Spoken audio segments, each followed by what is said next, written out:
ஒரு பாடல் பாடிட்டு ஒரு சிம்பிள் எனக்கு ஆண்டவர் கொடுத்த வாக்குத்த வசனத்தை மட்டும் ஒரு சொல்லிட்டு இன்னைக்கு யாருமே ஊழியர்களை கூப்பிடல. எனக்கு நேரம் ஆயிடும். ஐயா ஒரு செய்தி கொடுப்பாங்க. அதுக்கு பிறகு நம்ம காலண்டர்லாம் இந்த கொடுக்க ஆரம்பிக்கலாம்.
இடம் கொள்ளாத மட்டும் நிரப்பிடுவே நிரப்பிடுவே இது முதல் நாள் ஆசீர்வதிப்பே எல்லையில்லா நன்மைகளால் நிரப்பிடுவே இது முதல் நாள் ஆசீர்வதிப்பே எல்லையில்லா நன்மைகளால் நிரப்பிடுவே.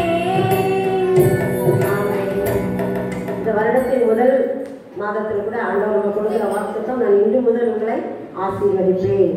நீ இப்போ உன்னை பெரிய இனமாக்கி ஆக்கியாராய் நீ இருப்பேன். நம்மளுக்கும் ஆசீர்வாதம், நம்ம மூலமா மற்றவங்களுக்கும் ஆசீர்வாதம்.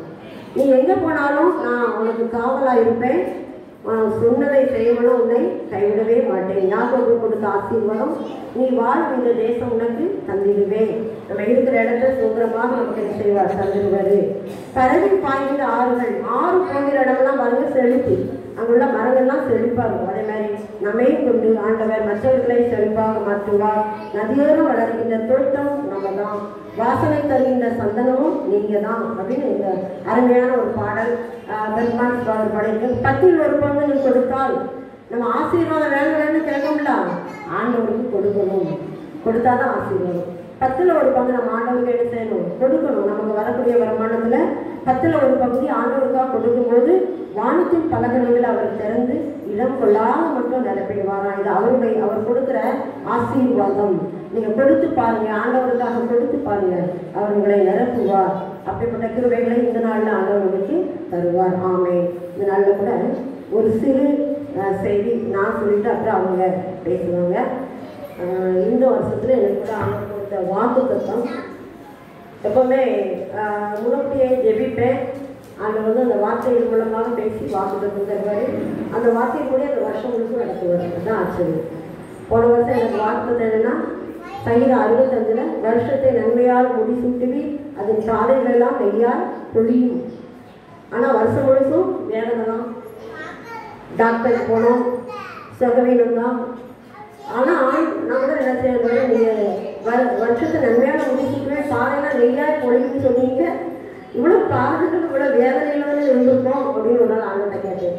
ஆண்டவர் சொன்னாரு, பாடுகள் மத்தியில் உனக்கு பாதையை உண்டாக்கி கொடுத்தனா இல்லையா, சந்தோஷத்தை கொடுத்தனா இல்லையா. பாடு இல்லாமல் யார் இருக்காங்க? அரசன் முதல் ஆண்டி வர பாடுகள் உண்டு. ஆனால் அதில் நம்மளை ஆண்டவர் நடத்திட்டு போறாரு பார்த்தீங்களா, அந்த பாதை தான் நெய்யாய் பொழியுது பாதை. நமக்கு மனசுல கஷ்டம் இருக்காது, பிரச்சனை இருக்கும், ஆனால் அது நம்மளை பாதிக்காது. வேதனை இருக்கும், அது நம்மை பாதிக்காது. நம்மை ஆண்டவர் செழிப்பாக மற்றவர்கள் கண்ணுக்குள்ளாக உயர்த்தி வச்சிருப்பாரு. அதுதான் அவருடைய நடத்துகள். நமக்கு பாடுகள் வந்தோடனே பயப்பட்டு அந்த சுருண்டு படுத்துடக்கூடாது. அதுக்கு அடுத்த ஸ்டெப்பு ஆண்டவர் நமக்கு என்ன தரப்படுறாரு அதுதான் பார்க்கணும். பாடுகளுக்கு அடுத்து ஒரு சந்தோஷம் தருவார். ஒவ்வொரு துன்பமும் ஒரு ஆசீர்வாதத்தை சமைச்சு வரும். ஒரு துன்பம் பின்னால் ஒரு ஆசீர்வாதம். இது என்னுடைய வாழ்க்கையில நான் கற்றுக்கிட்டேன். எந்த பிரச்சனை வந்தாலும் பின்னால இருக்க ஒரு ஆசீர்வாதம். அப்படின்னா நான் என்ன செய்ய, கஷ்டத்தை பார்க்க மாட்டேன், பின்னால வர அந்த ஆசீர்வாதத்தை தான் பார்த்துட்டே இருப்பேன். கஷ்டம் ஓடிடும். ஆசீர்வாதம் வந்தோடனே அதில் நம்ம என்ன செய்யக்கூடாது, ஆண்டவரை மறந்துடக்கூடாது. வரும் திருப்பி மேடுகளும் பள்ளங்களும் கொண்டதான் நம்முடைய வாழ்க்கை. பிரச்சனை வரும், பின்னால் ஆசீர்வாதம் வரும், பிரச்சனை வரும், ஆசீர்வாதம் வரும். அதுக்காக நம்ம என்ன செய்யக்கூடாது, கலங்கிடக்கூடாது. ஏன்னா பிரச்சனைகள் மத்தியில நம்மோடு யார் இருக்காங்க, ஆண்டவர் இருக்காரு. அவருடைய வார்த்தை ஓடிடுங்க. எந்த பிரச்சனை வந்தாலும் உடனே அவருடைய சமூகத்துக்கு ஓடிடுங்க. அடுத்தவங்க சொல்லிட்டு இருக்காங்க, யார்கிட்ட சொன்னாலும் நம்ம பிரச்சனை தீராது. நம்ம யார்கிட்டே சொல்லணும், தனியா அவர்கிட்டவே சொல்லிடணும். சொல்லிட்டு அழுது கண்ணையில வடிச்சுட்டு வெளியில சந்தோஷமா வரணும். நம்ம அழுதும் கண்ணீர் வடிக்கிறது யாருக்கு தெரியாது, ஆண்டவருக்கு மட்டும்தான் என்ன செய்யும். நம்முடைய கண்ணீர்ல யாருக்கு மட்டும்தான் தெரியும், அவருக்கு மட்டும்தான் தெரியும். மனுஷனுக்கு முன்னால கண்ணீர் வடிக்கவே கூடாது.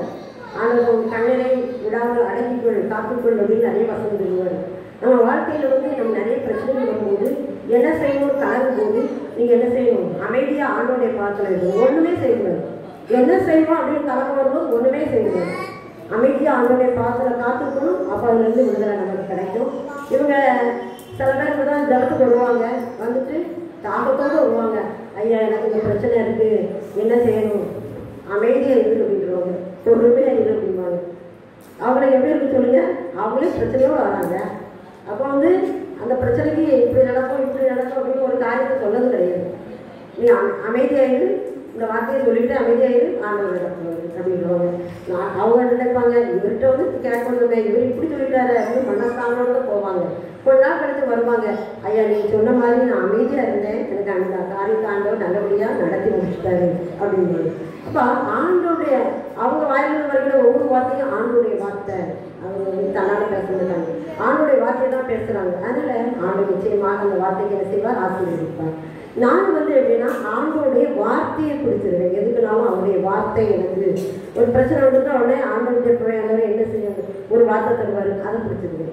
என்னுடைய வாழ்க்கை கூட வார்த்தை தான், வார்த்தையே வாழ்வு உரிமைகள். அது என்னுடைய வாழ்க்கையில் நடந்துருக்கு. அப்போ இந்த டிசம்பர் மாதம் ஆரம்பத்தில் ஜெபிக்கும் போது அந்த புதிய வருடத்துக்கு எனக்கு என்ன வாக்குத்தம் தரீங்கன்னா அப்படின்னு சொல்லும்போது செப்பனியா 3:20 தான் எனக்கு வாக்குத்தம். அந்த வாக்குத்தத்தை வசனம் தமிழாக எனக்கு படம் போட்டு அனுப்புவாங்க. அந்த வசனத்தை அனுப்பிட்டேன்னா அவங்க ஒரு படம் போட்டு அனுப்புவாங்க. அதான் நான் என்ன போடுவேன் ஃபேஸ்புக்கில், இன்ஸ்டாகிராமில் நிறைய பார்க்காங்க. அவங்க போடுற படத்தை அவங்க ஜபத்தோடு பண்ணுறாங்க அந்த வேலையை. அதில் வந்து அந்த பார்க்குறவங்க 3000-4000 பேர் பார்க்குறாங்க. அந்த மாதிரி அந்த வசனத்தோட அந்த படத்தோட அந்த வசனம் கொடுக்கும்போது ஆண்டவர் வந்து அதை கனப்படுத்துகிறார். நிறைய மக்கள் அதை பார்க்குறாங்க. இந்த வருடத்துக்கு ஆண்டவர் தர வார்த்தையும் அதுதான். இந்த மாதத்துக்கும் நான் அந்த செய்தியை தான் கொடுத்துருக்குறேன் யூடியூப்பில். இப்போ இந்த மாதம் முழுவதுமே அதை வச்சு தான் நான் 1 மினிட் பேசுகிறேன், 1 மினிட் செய்தி பேசுகிறேன். ஆண்டவருடைய நாமத்துக்கு மெயினாக செப்பனியா 3:20.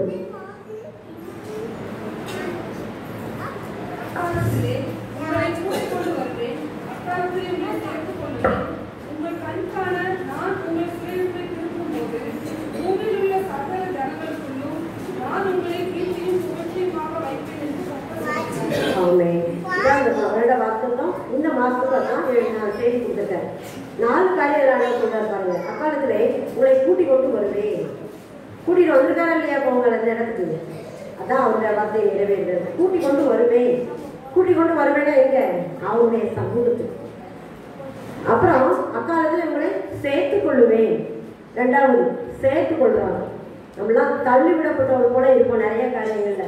மக்கள் நம்ம சேர்த்துக் கொள்ள மாட்டாங்க, இவங்க ஆகாதவங்க, இவங்க நம்ம சேர்த்துக்க முடியாது, நிறைய நேரங்களில் நம்மளை ஒதுக்கி வைப்பாங்க. ஆனால் ஆண்டவர் என்ன செய்யறாரு, சேர்த்துக் கொள்ளுவேன். 2வது பாயிண்ட் சேர்த்துக் கொள்ளுவேன். 3வது வந்து உங்கள் சிறையிருப்பை திருப்புவேன்.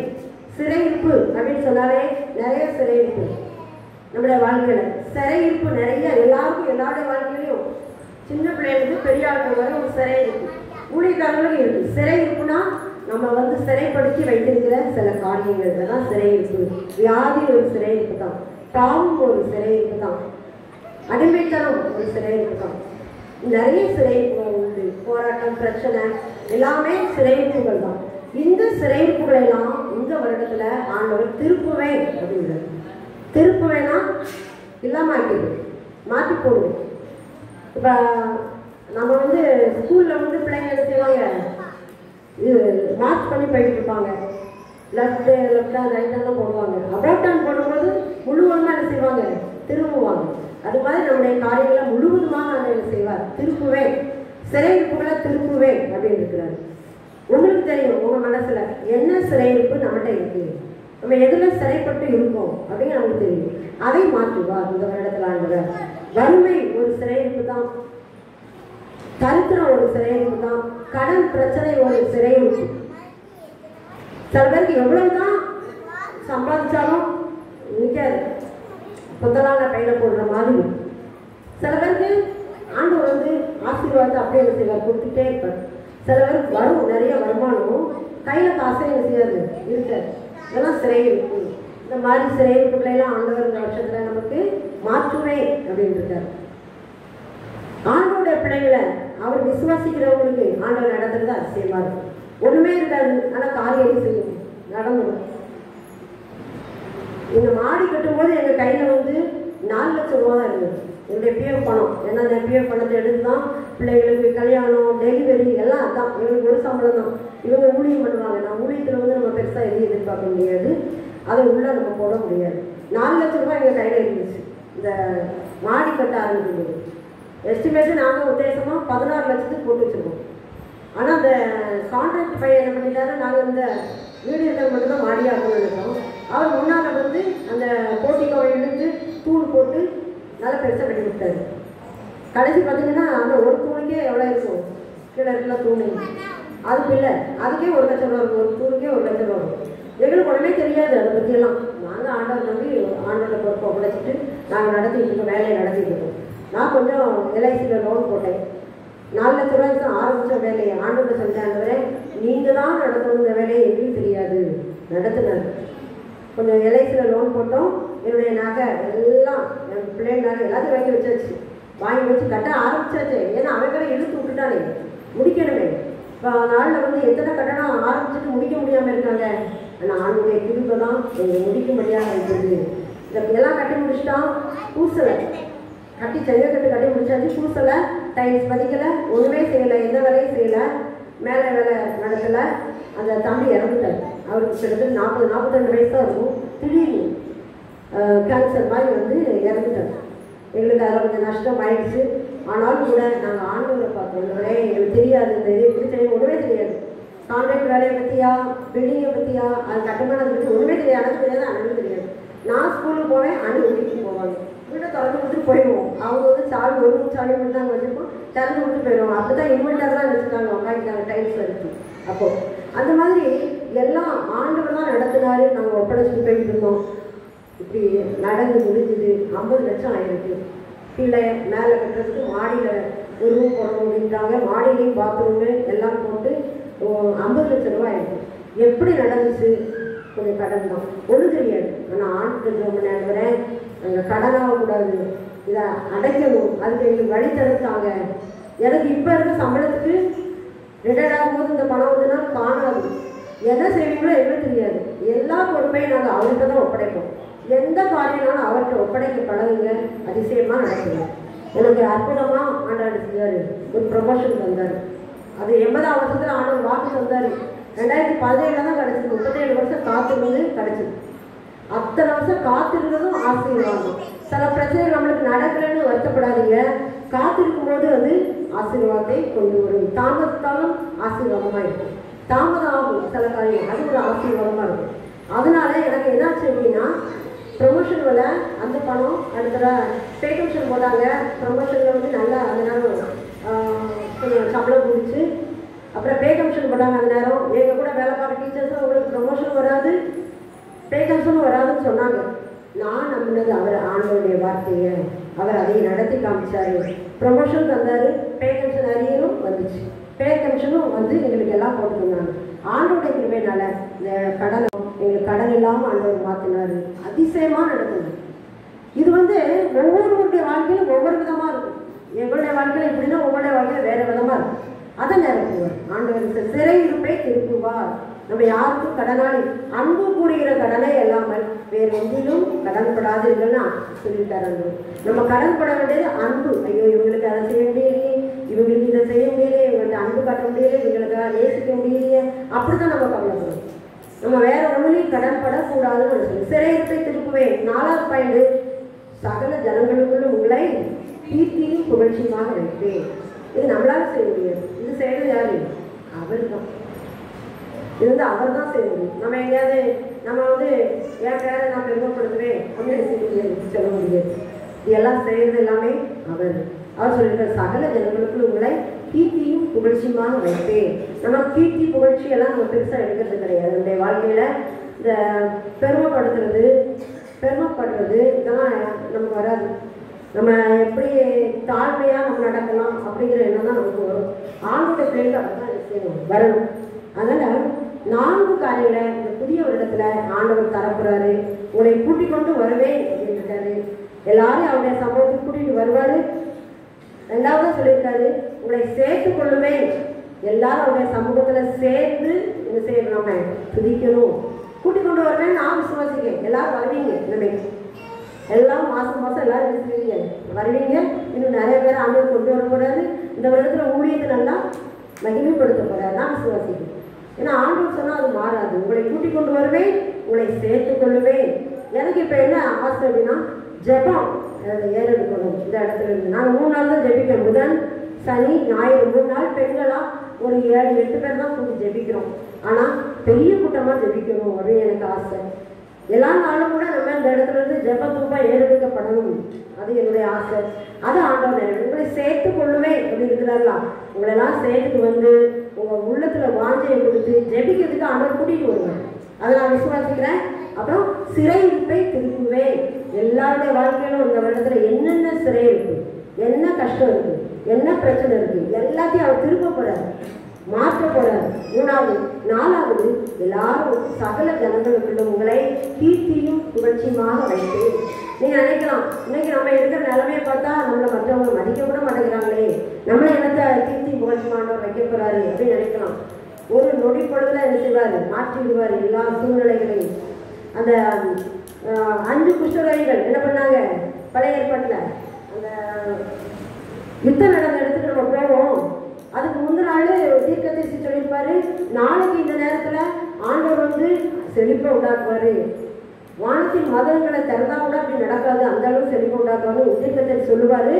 ஆனா அதை ஒருத்தர் விசுவாசிக்க மாட்டான். அது எப்படி நடக்கும் அப்படின்னு அப்ப அவர் சொல்லுவாரு, நீ அது பார்ப்ப ஆனா அதை செய்ய மாட்டேன், நீ சாப்பிட மாட்டேன். அதே மாதிரி மறுநாள்ல இந்த 4 குஷ்டரோகிகள் நினைக்கிறேன், 4 குஷ்டரோகிகளும் அந்த பாளையத்துக்கு எதிரிகள் பாளையத்துக்கு போவாங்க. சொல்லுவாங்க, ரொம்ப பசிக்கு பஞ்சம், ரொம்ப பஞ்சம் பசிக்கு நம்ம எதிரிகளுடைய இதுக்கு போவோம், கிடைச்சா சாப்பிடும், இல்லை கொன்னா பரவாயில்ல கொண்டுட்டு போகணும் அப்படின்னு என்ன செய்வாங்க, அந்த எதிரிகளுடைய பாளையத்துக்குள்ள போவாங்க. அங்கே பார்த்தா ஒருத்தரையும் காணல. ஏராளமான தானியங்கள், தட்டுப்பட்டு ஜாமான்கள், ஒரு ஆயுதங்கள் எல்லாம் அப்படி அப்படி போட்டு ஓடிட்டாங்க. ஏன் அப்படின்னா ராத்திரி போல அவங்களுக்கு ஆண்டவர் செஞ்சாரு, ஒரு பெரிய இறைச்சல் உண்டாக்கி காவல் அவங்க கேட்க வச்சு, ஐயோ நம்மளை யாரும் தொடச்சிட்டு வராங்க அப்படின்னு சொல்லிட்டு அவ்வளோ பேரும் ஓடிடுவாங்க. எல்லாத்தையும் அப்படி அப்படி போட்டுட்டு இந்த குஷ்டரோகிகள் போவாங்களா, பார்த்துட்டு எல்லாத்தையும் எங்களால் அள்ள முடியாது. உடனே சொல்லுவாங்க, நாடுப்புறம் பஞ்சத்தில் இருக்கு, நம்ம அங்கே போய் சொல்லுவோம், சொன்னால் வந்து எல்லாம் எடுத்து மக்களுக்கு கொடுப்பாங்க அப்படின்னு சொல்லிட்டு நாட்டுக்குள்ள வந்து இப்படி இப்படி விஷயம்னு சொல்லுவாங்க. உடனே அங்கேருந்து போய் பார்ப்பாங்க, எல்லாத்தையும் அள்ளி கொண்டு வந்து என்ன செய்வாங்க, கொடுப்பாங்க, மக்களுக்கு கொடுப்பாங்க. அதை சொன்னோம்ல, அது எப்படி நடக்கும், வானத்தின் மதங்களை தான் நடக்குமா அப்படின்னாங்களா, அவன் வெளிப்பட்டு செத்துருவோம். எல்லாரும் ஓடுவாங்கல்ல, அதுல வெளிப்பட்டு செத்துருவோம், அவன் சாப்பிட முடியுது. ஆனா மற்ற எல்லாரும் அதனுடைய ஆசீர்வாதத்தை அனுபவிப்பாங்க. அதே மாதிரி எப்படி நடக்கும் அப்படின்னு நம்ம கேட்டோம்னா அதுக்கு யாரும் சொல்ற, அவர் நடத்துவாரு. ஒண்ணுமே இருக்காது, அடுத்த நிமிஷம் நிறைய தருவார். இப்போ ஒண்ணுமே இருக்காது, அடுத்த நிமிஷம் நிறைய தருவார். எப்படி மழை பெய்ய வச்சுங்களா, இப்போ நம்ம வீட்டில் தண்ணி வெளியிலிருந்து குடிக்கிறோம், எத்தனை குடம் எடுத்தாலும் வீடு நிறைய குடிச்சாலும் நிரம்ப. மழை வந்துடுச்சுன்னா நிரம்பிடும். அதே மாதிரி தான் ஆண்டுடைய ஆசீர்வாதம், நம்ம மனுஷர் கையில் உள்ள ஆசீர்வாதம், நம்ம சுயமா இருக்கிற ஆசீர்வாதம்னா ஆசீர்வாதமே இல்லை, அவர் தரணும். அவர் தரும்போது நமக்கே எனக்கு தாங்க முடியாமல் தருவார். அதை விசுவாசிக்கிறவங்க தான் பெற்றுக்கொள்ள முடியும். அதான் சகல ஜனங்களும் உங்களை கீர்த்தியும் புகழ்ச்சியுமாக வைப்பேன். விசுவாசிங்க. இதனால நமக்கு எப்படி நடக்கும், திருமண காரியங்கள், வேலை வாய்ப்புகள், குடும்ப பிரச்சனைகள், வருமானங்கள், தேவைகள், வியாதி பிரச்சனை, பிள்ளைகளால பிரச்சனை எவ்வளவோ இருக்கு. விஜய் சொன்னா என் பிள்ளைகள் அப்படி இருக்கு, அந்த மாதிரி நிறைய குடும்பங்கள பிரச்சனைகள் இருக்கு, கண்ணீர் விடக்கூடிய அளவுக்கு இருக்கு. ஆனாலும் ஆண்டவர் செய்வாரு, நான் உங்கள் சிறையை திருப்புவேன், சகல ஜனங்களுக்கும் உங்களை கீர்த்தியும் புகழ்ச்சியுமாக வைப்பேன். ஒரு காரியத்துக்காக ஜெபிக்க ஆரம்பிச்சுட்டு சோர்ந்துடக்கூடாது, நடக்கலையே, அது ஒரு வேலை வச்சிருப்பாரு. காரணம் ஒரு கல்யாணம் பாருங்க, ரசம் குறையப்பட்டது, அவங்க அம்மா போய் சொல்லுவாங்க, சரியே உனக்கு எனக்கு என்ன அப்படின்னு, ஏன் வேலை என்ன வரல பாரு, அடுத்த நிமிஷமே வேலை வரும் தான் ஆண்டவருடைய வேலை. நம்ம வந்து அவருடைய வார்த்தையோ அவருடைய நடத்துதலையோ சந்தேகப்படவே கூடாது, சந்தேகமே வரக்கூடாது. ஒரு விசுவாசிக்கு சந்தேகம் வந்தால் காரியம் செய்யாது, நடக்காது. அதனால முழு இதயத்தோட, முழு ஆத்மாவோட, முழு பலத்தோட அவரை நம்புவோம். அவர் நிச்சயமா நம்ம என்ன செய்வார், நடத்துவார். 4 காரியங்கள் திரும்ப சொல்றேன். உங்களை கூட்டிக் கொண்டு வருவேன், உங்களை சேர்த்துக் கொள்ளுவேன், உங்கள் சிறைப்பை திருப்புவேன், கீர்த்தியும் புகழ்ச்சியுமாக வைப்பேன் எல்லா ஜனங்களுக்கும் முன்னாள். இதை விசுவாசிங்க. இந்த வார்த்தையை நீங்க திருப்பி திருப்பி சொல்லுங்க. பிரச்சனை வரும்போது என்ன செய்யக்கூடாது, வார்த்தையினால அப்படி ஆயிடுச்சு இப்படி ஆயிடுச்சு அப்படியே ஆயிடும்.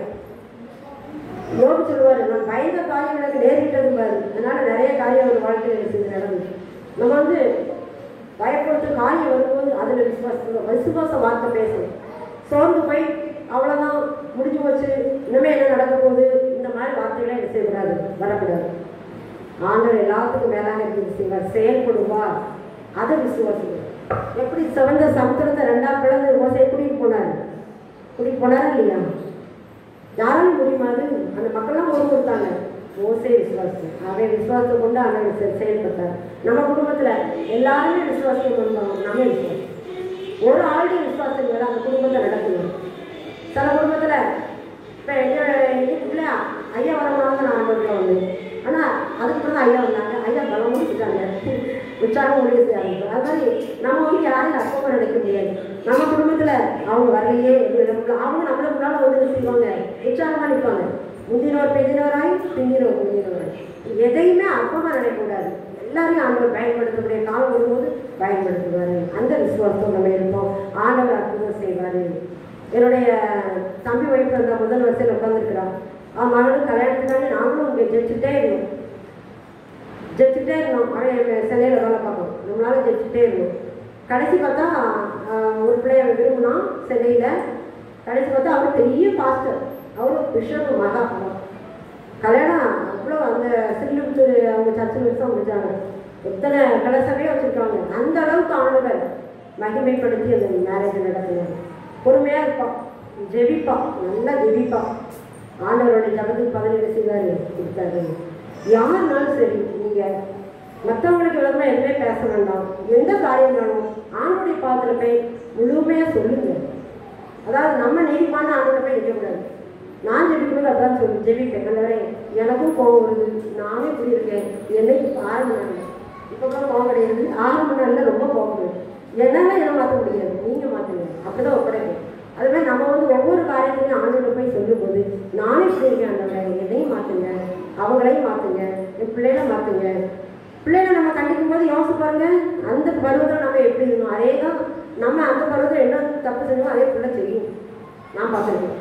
நம்ம எந்த ஆபிரகாம் வந்து தன்னுடைய மனைவியை சகோதரினாங்களா, அதே மாதிரி ஈசாக்கு வந்து தன்னுடைய மனைவியை சகோதரி சொல்றாங்க. நம்முடைய வாழ்க்கையில நம்ம என்ன செய்யறோமோ அதே பருவத்தில் அந்த பிள்ளைகள் செய்யணும் நம்ம யோசிப்போம். இந்த வயசுல நான் இதை செய்யலைங்களா, அதே செய்திருப்பது அப்படின்னு நினைப்போம். அந்த மாதிரி அதனால நம்ம பிள்ளைங்களை எதையுமே நம்ம குற்றப்படுத்த வேண்டாம். ஆண்டோட பாத்திரம் ஒப்படைச்சு ஜெபிப்போம். அவரை நம்மள பிள்ளைகளை ஒரு நாளும் ஒரு பொருள் வெக்கப்படுத்தவே மாட்டாரு, அவங்களே அழைச்சிட்டு வருவாரு. ஆனால் உன் சந்ததியின் மேல் ஆசீர்வாதையும், உன் சந்தானத்து மேல் உன் சந்ததியின் மேல் என் ஆவியும், உன் சந்தானத்து மேல் ஆசீர்வாதம் நின்றுவேன் அப்படின்னாரு. அந்த வார்த்தையை எப்படி ஆண்டவர் நடத்துவார். விசுவாசிப்போம், ஆண்டவரை பெற்றுக்கொள்வோம். ஆண்டவர் நாமத்துக்கு நகை உண்டாக்கு 2 மணி ஆயிடுச்சுக்கவே.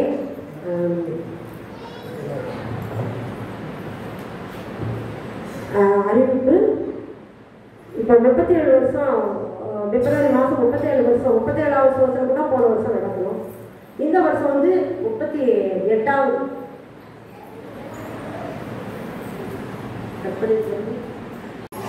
வரக்கூடிய பிப்ரவரி மாதம் 3வது வாரம், 3வது சனிக்கிழமை 15ஆம் தேதி 38வது சோஸ்திரம் தான் நமக்கு. எல்லாம் வாங்க தரலான மக்கள் அழைச்சிட்டு வாங்க. ஆனால் பிரியாணி தான் நாங்கள் போடுவோம் எப்பவுமே. அதனால் ஆண்டவர் வந்து எங்கள் அந்த அண்ணன் தான் எங்களுக்கு போட்டு சொல்லுவாங்க. அவங்க தான் எங்களுக்கு ரொம்ப ஹெல்ப் பண்ணுவாங்க. ராஜன் ஆண்டவர் ராஜன் தான் எங்களுக்கு ரொம்ப ஹெல்ப்பு. அதனால் நீங்கள் எல்லாருமே வாங்க, வந்து அந்த கூட்டத்தை ஆசீர்வாதத்தை பெற்றுக்கோங்க. நிறைய பேரை கூட்டிகிட்டு வாங்க. அதில் வந்து மகிமையாக நிறைய பேர் வருவாங்க. நல்லா ஆண்டவர் நாமத்துக்கு மகிமையாக வேறு ஆட்கள் தான் செய்திக்கு கூப்பிடுவோம். இதே மாதிரி எல்லா காரியங்களும் நடக்கும். நீங்கள் ஜெபிச்சுக்கங்க, அதுக்காக ஜெபிச்சுக்கங்க. அதில் வந்து பிள்ளைங்களுக்கு படிக்கிறதுக்கு என்ன வேணும், 10 கட்டளைகளும் முதல் அட்டவணை இருக்கலாமா? சின்ன பிள்ளைங்க கவனிங்க. முதல் அட்டவணை ஆதியாகவும் யாத்திராகவும் லேவியராகவும் இருக்கலாம். அந்த அட்டவணை அவனே படிச்சிடணும். என் பேரன் படித்து அன்றைக்கி வச்சுட்டான். ஆதியாகத்திலேருந்து பழைய ஏற்பாடு முடிச்சுட்டான். சொன்ன உடனே படிச்சு சொல்லிட்டான். அப்புறம் இது என்னது புதிய ஏற்பாட்டையும் ஃபுல்லாக சொல்லணும் சொல்லிட்டு 10 கற்பனை படிக்கணும். 10 கற்பனைக்கு இந்த அட்டை இருக்கு என்கிட்ட. போகும்போது எல்லாரும் படிக்கணும். 10 கற்பனை படிக்கணும். இதில் கூட அந்த அதில் இருப்பாரு, அதில் இருக்கும். இந்த இடத்துல ஒரு அட்டை இருக்கும். இதை வந்து சின்ன அட்டையை உங்களுக்கு தரோம். எல்லாருக்கும் பெரியவங்களும் சொல்லலாம், யாருக்கும் பரிசு உண்டு. அதில் வந்து எல்லாருக்கும் பரிசு உண்டு. 10 கற்பனையும் இதை பெரிய பிள்ளைங்க கூட போனதில் சொன்னாங்க, சொல்லி பரிசு வாங்கினாங்க. அப்புறம் வேதப்பாட கொஸ்டின் உண்டு. பைபிள்லேருந்து கொஸ்டின் உண்டு, 1 வேர்டு மாதிரி. அதுக்கு உடனே பரிசு கொடுக்கணும், சின்ன ப்ரைஸ் தான். அப்புறம் சிம்பிளாக பெண்கள் விளையாட்டு மாதிரி, இப்போ வேதத்தில் உள்ள விளையாட்டு மாதிரி எல்லாம் நீங்கள் வேத பகுதிகளை கொஞ்சம் வாசிட்டு வாங்க. ஆண்டவர் அதிசயமாக என்ன செய்வார், இந்த காரியங்கள் நடத்துவார். பிப்ரவரி மாதம் 15ஆம் தேதி 3வது வாரம் சோஸ்திர கூட்டம் எல்லாரும் வந்துருங்க. ஆண்டோடைய நாமத்துக்கு மேலேயாக எல்லாரும் கூடி நம்ம அதை சிறப்பாக செய்யணும். இப்போவே ஜெபிக்க ஆரம்பிங்க, ஜெபிங்க. இந்த ஜெபிக்க ஆண்டவர் மகிமைப்படுத்துவார். ஒவ்வொருவரும் அதுக்காக ஜெபிங்க. உங்களுடைய ஜபம் தான் எங்களை இதுவரைக்கும் என்ன செய்து வழி நடத்திட்டு இருக்கு. உங்களுடைய ஜபம் தான் அண்ணனை என்ன செய்திருக்கு, இவ்வளோ உட்கார வச்சிருக்கு. ஏன்னா நாங்கள் புதன்கிழமை சனி ஞாயிறு ஜெபிக்கும் போது எங்களுடைய சகோதரிகள்லாம் ஜெபிப்பாங்க. அண்டை ஃபுல்லாக இருக்கணும் மீட்டிங்கில் அப்படின்ட்டு 6 நாட்களில் போய் படுத்துக்குவாங்க, இருக்க முடியாது. கொஞ்ச நேரம் இருப்பாங்க, படுத்துக்குவாங்க. அப்படி இருந்தால் விலகிடும். ஆனால் ஆண்டவர் இன்னைக்கு முழுவதுமாக ஒரு 5-6 மாதமாக ஃபுல்லாக இருக்கிறாங்க. அது காரணம் என்னென்னா உங்களுடைய ஜபம் தான். ஆனால் நீங்கள் இன்னும் அதிகமாக ஜெபிங்க. நீங்கள் எங்களுக்காக ஜெபிங்க, நாங்கள் உங்களுக்காக ஜெபிக்கிறோம். நாங்கள் ஒரு டைரி வச்சுருக்கோம்ல, அதில் பேர் எழுதுவோம். முடிஞ்ச உடனே அதுக்காக நாங்கள் ஜெபிப்போம். முடிஞ்ச உடனே எங்களுக்கு யாராவது ஒரு பிள்ளை இருந்து பேரடி தந்துருப்போங்க, ஓடி இருந்தீங்க. எங்களுக்கு ஆள் இல்லாமல் போனதுக்கு எழுதாம விட்டாச்சு. இதெல்லாம் நீ இருந்து நிஷா இருந்து எழுதித்தானே பேரடித்தான். போன தடவைக்கு போன மீட்டிங் முந்தின மீட்டிங் பேரடவே மறந்தாச்சு. நானே மறந்துட்டேன். கடைசி அது எழுதவே இல்லை. அந்த மாதிரி ஆயிடுச்சு. எல்லாம் எதுக்கு பேர் எழுதுறோம் அப்படின்னா ஜெபிக்கிறதுக்கு தான். நாங்கள் என்ன செய்வோம், நாங்கள் 2 பேரும் அந்த பேரை வாசித்து ஜெபிப்போம். அதனால் டெய்லி ஜபத்துக்கு வரவங்க பேரையை தேடி போட்டு எழுதி வச்சுருக்கோம். அதுலேயும் நாங்கள் என்ன செய்வோம், இந்த பேரை வாசித்து ஜெபிப்போம். நாங்கள் உங்களுக்காக ஜெபிக்கிறோம், நீங்கள் எங்களுக்காக ஜெபிக்கிறோம். ஒருவருக்காக ஒருவர் ஜெபம் பண்ணுங்கள். ஆண்டவர் கொடுத்த கட்டளை அதை நம்ம நிறைவேற்றுவோம். ஆண்டவர் அற்புதம் செய்வார். ஆமென்.